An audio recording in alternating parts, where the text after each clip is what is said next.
Chapter 27. Kiki, let's look through the files for the Enrico Moro murder. I know it was some time ago, but we still have information there, won't we? Kiki nodded. She was already out of her seat. She had been part of the operation to transfer the old paper files to computer, scanning each document and assigning it to a particular file number. She already knew from her involvement in the project that they hadn't got as far as the late 1970s, when the Enrico Moro murder must have happened. And she knew just where to look. 5 minutes later, she was back in the office with a file tucked under her arm. Kiki was a short woman. Not short for Spanish standards, but shorter than most of the rest of the world. She wore similar outfits to Javea, following him in fashion as well as work style and ethics. Her long brown hair was tied up with several hairbands.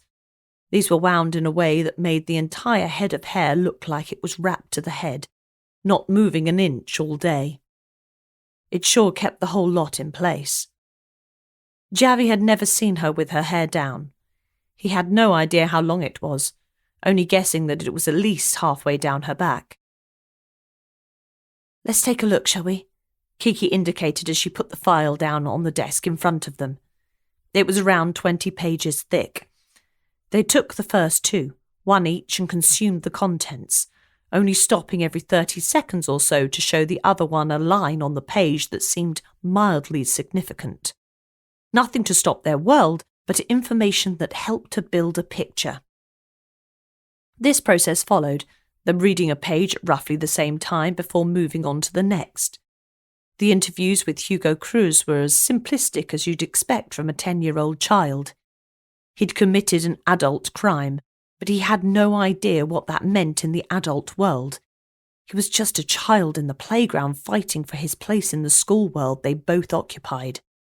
Survival of the strongest was the rule of the playground. It was only when they reached the statements from Enrico Moro's family that they stopped and read together. It was obvious from the outset that they were both angry with Hugo. They didn't want justice. The statements read as though they wanted revenge. From his father, "This boy is evil. He doesn't deserve to continue his life when he has taken the life of our son. We will toil, we will prevail. Justice will be served if we have to use our last breath to make it happen." From his brother, "I don't want to admit that I live in a world that carries evil such as this, but I have no choice. I have to admit it. Evil lives inside Hugo Cruz, and he has let that evil come out to kill my brother.